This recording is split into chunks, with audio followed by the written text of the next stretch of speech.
जैसे psychology subsidiary का अगर आपको आंसर लिखना है तो आप कैसे लिखेंगे उसके बारे में हम बताएंगे। पहले टॉपिक वाइज आपको लिखना है तो वो आपको पता होना चाहिए।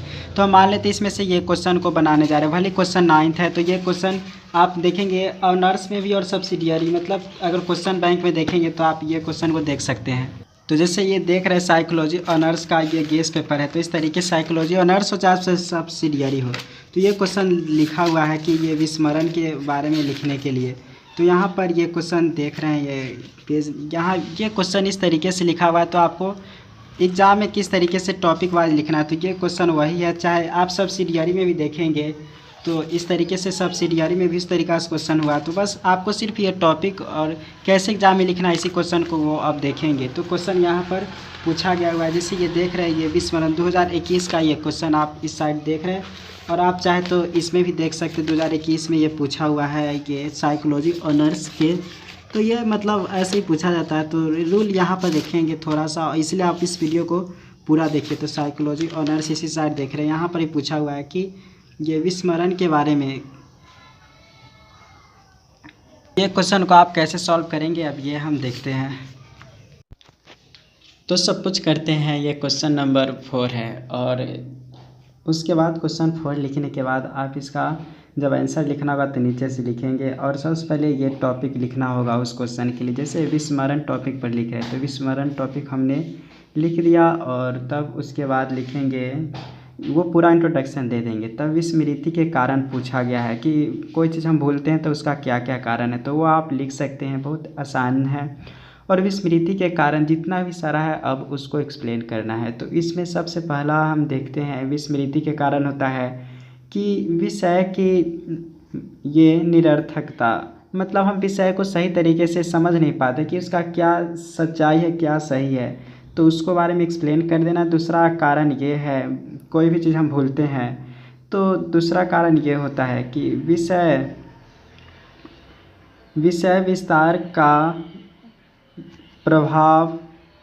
विस्तार का प्रभाव अगर सही से नहीं पड़ेगा तो आप भूल पाएंगे। अगर एक्सप्लेन किया हुआ पहले से आप नहीं जानेंगे तो वो चीज़ आप भूल सकते हैं, इसीलिए एक्सप्लेन किया हुआ जान लीजिए। उसके बाद तीसरा विस्मृति का कारण है अभ्यास। अगर आपका अभ्यास भी नहीं रहेगा कोई चीज़ का तो वो भी भूल सकते हैं, तो विस्तार कर सकते, एक्सप्लेन कर सकते आप आसानी से सब। उसके बाद समय का प्रभाव, अगर बहुत समय तक आप उस चीज़ को आप नहीं देखेंगे बहुत समय तक के लिए तो भूल जाएंगे, इसलिए समय टू समय उसको देखते रहना चाहिए।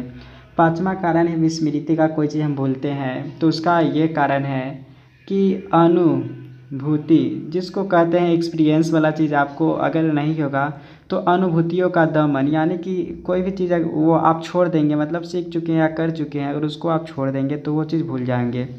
उसके बाद 6th में हम देखते हैं ये है, तो ये सब को एक्सप्लेन कर सकते, बस बता रहे कि कैसे एग्ज़ाम में आपको लिखना है और उसी को एक्सप्लेन करना है। ये सब टॉपिक वाइज लिखेंगे तो बहुत अच्छा नंबर आएगा। अभी प्रेरणा का अभाव, उसके बाद आपको अगर प्रेरणा नहीं रहेगा तो फिर इसके लिए आप भूल पाएंगे, तो ये सब भूलने के कारण हैं। ऑनर्स चाहे सब्सिडियरी ये सब ऐसे ही आप लिखेंगे पूरा क्वेश्चन का आंसर। उसके बाद संवेगों का प्रभाव, संवेग का भी प्रभाव होता है कि हमारा किस तरीके से जो इम्पल्स होता है, नस एक जगह से दूसरे जगह वो पहुँचाता है, तो उसके कारण। उसके बाद है मानसिक बीमारियाँ, किसी किसी को मानसिक बीमारी भी होता है तो उसके कारण भी वह भूल जाता है।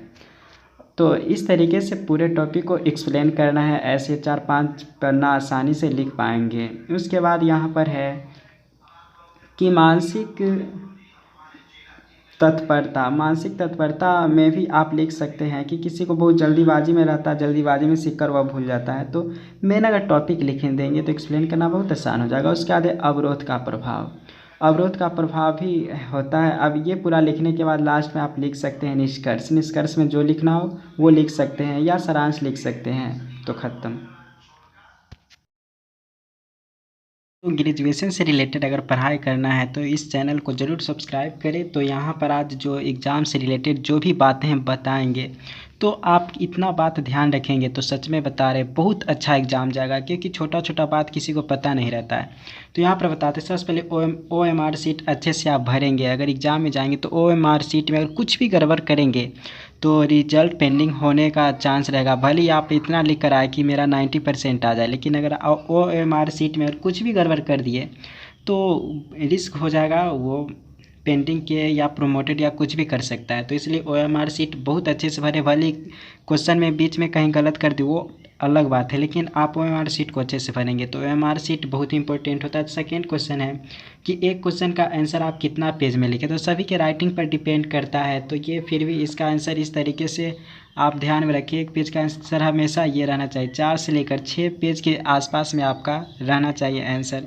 तो देख लिए यहाँ कितना पेज में रहना चाहिए आंसर, आप समझ चुके। आंसर जो हैंड राइटिंग होगा तो आप कोशिश कीजिए अच्छे हैंड राइटिंग से लिखें। तो एक और बात यहाँ पर बताएंगे, तो आंसर हैंड राइटिंग आप अच्छे बना कर लिखिए, जितना अच्छा बनाएंगे उतना ही अच्छा नंबर आता है, मतलब राइटिंग पर डिपेंड तो करता ही है।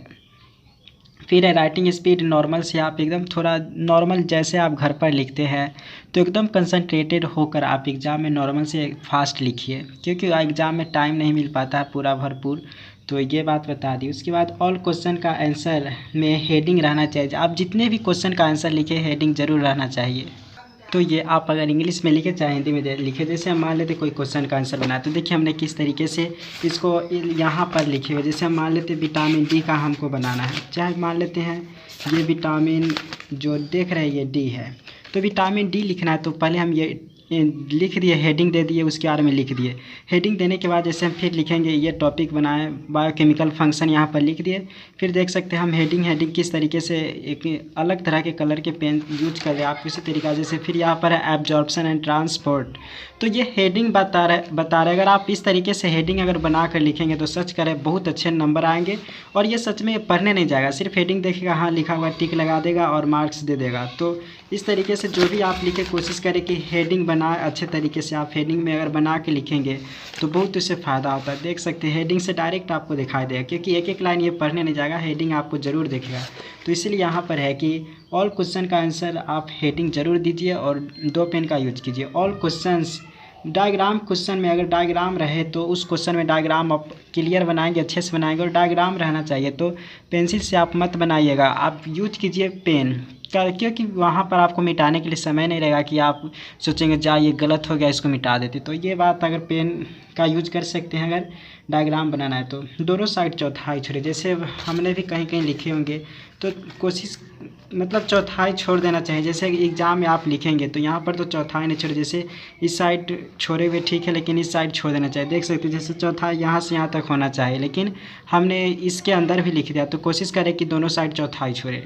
चौथाई छोड़ने से आपको पेज भी जल्दी जल्दी भरेगा और आप ज़्यादा पेज भी लिख सकते हैं। जैसे देख सकते हैं चौथाई हमने छोड़ा तो इस साइड भी यहाँ पर छोड़ना पड़ा और इस साइड भी छोड़ना पड़ा। तो इस तरीके से चौथाई छोड़ेंगे तो केवल आपका इतना ही स्पेस में लिखना पड़ेगा और इस तरीके से आप बहुत अच्छे से लिख सकते हैं। तो देख सकते हैं यहाँ पर हमने टॉपिक लिखा हुआ है, हर चीज़ में टॉपिक के हिसाब से हमने हर चीज़ को लिखा। तो इसी तरीक़ा से आप टॉपिक बनाकर और इस साइड जैसे चौथाई छोड़े देख चुके हैं इधर साइड और इसी तरीक़ा से, तो आप दोनों साइड चौथाई छोड़कर ये पॉइंट्स को लिखेंगे। फिर उसके बाद है कि हर नया क्वेश्चन आप नए पेज से शुरू करें।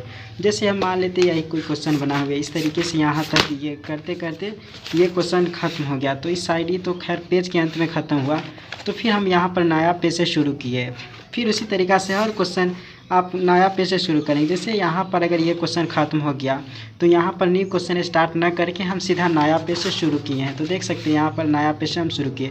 तो जो भी क्वेश्चन हो आप हर क्वेश्चन को आप नए पेज से शुरू करेंगे। आप ये छोटा छोटा बात है लेकिन नंबर बहुत लाने में ये हेल्प करेगा। उसके बाद है कि अगर चीटिंग भी करने का आपको मौका मिले तो आप उसमें से टॉपिक मतलब चोरी करने की कोशिश कीजिए। मान लेते कोई लिख रहा है जैसे यहीं पर है, अगर ये वाला लिख रहे तो आप सिर्फ कंट्रोल ऑफ एयर पोल्यूशन लीजिए और उसको अपने शब्दों में लिख दीजिए कि एयर पोल्यूशन को कैसे कम कर सकते हैं। मतलब कोई भी टॉपिक हो तो आप हेडिंग आप ले लेंगे तो उसके बारे में कुछ भी लिखेंगे तो वो बहुत ज़्यादा मतलब सही हो जाता है। उसके बाद यहाँ पर है कि ऑनर्स में और सब्सिडियरी में टोटल कितना पेज लिखे।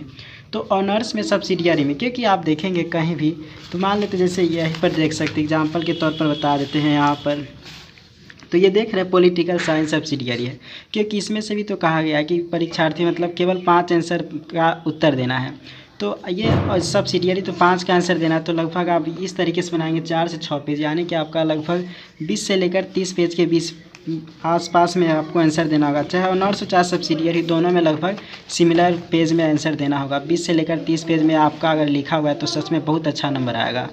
तो ध्यान में ये सब बात है। उसके बाद यहाँ पर इंग्लिश में लिखे या हिंदी में लिखे या मिक्स, तो आप चाहे तो आप कोशिश करें कि इंग्लिश में लिखे चाहे हिंदी में कोई एक में लिखे, फिर भी आप मिक्स भी लिखेंगे तो काम चलेगा। जैसे हम यही आपको बता रहे हैं, कौन लैंग्वेज में लिख के बता रहे हैं, दोनों मिक्स करके लिख के बता, तो आप भी कुछ अगर ऐसा भी लिखेंगे तो उससे कोई प्रॉब्लम नहीं होगा। आप भी ऐसा कुछ लिख रहे हैं, एक्सप्लेन कर रहे हैं, तो आप इस तरीक़े से बीच में इंग्लिश वर्ड हिंदी वर्ड इस तरीके से भी आप अच्छे से समझ सकते हैं, तो ऐसे भी आप लिख सकते हैं, कोई प्रॉब्लम नहीं होगा। जो कहते प्रमोटेड या फेल होगा तो वो सही नहीं है। ऐसा मेरे सामने और मेरे जस्ट पीछे ही बैठ कर लिखा था, उसको बहुत अच्छे नंबर आया, तो ऐसा नहीं होता है। इससे रिलेटेड कोई पेंडिंग या प्रोमोटेड नहीं होता है।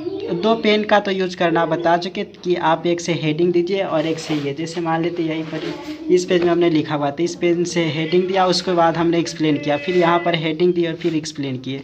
तो इस तरीक़ा से आप दो पेन का यूज करें तो बहुत अच्छा रहेगा। उसके बाद है कि first second and third division के लिए कितना मार्क्स चाहिए, तो आप यहाँ पर फर्स्ट डिवीज़न यहाँ पर तो 60% चाहिए। ऑनर्स पेपर का मार्क्स जो रहता है 60% जो निकाल सकते हैं। उसके बाद सेकेंड डिवीज़न 45 से लेकर 60% के बीच में अगर मार्क्स है तो वो सेकेंड डिवीज़न होगा। थर्ड डिवीज़न ग्रेजुएशन में नहीं होता। थर्ड डिवीज़न किसी का आया यानी कि वो फेल हो गया।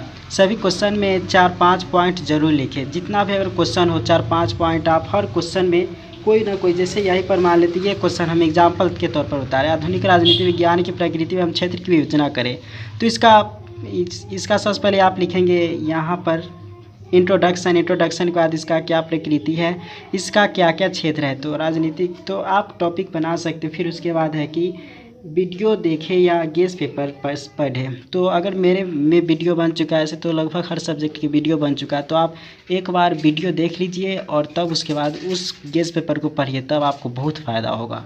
कितना क्वेश्चन बनाना तो बता ही चुके हैं कि हर सब्जेक्ट में अलग अलग है। जैसे मान लेते जूलॉजी का अलग रूल है, फिजिक्स का अलग रूल है, फिर उसके बाद केमिस्ट्री का अलग रूल है, मैथ का अलग रूल है, फिर पॉलिटिकल साइंस का अलग अलग रूल है। तो आप यहाँ पर पहले दिया रहेगा, उसको आप अच्छे तरीके से पढ़कर आप इस तरीके से समझ गए होंगे पूरा बात।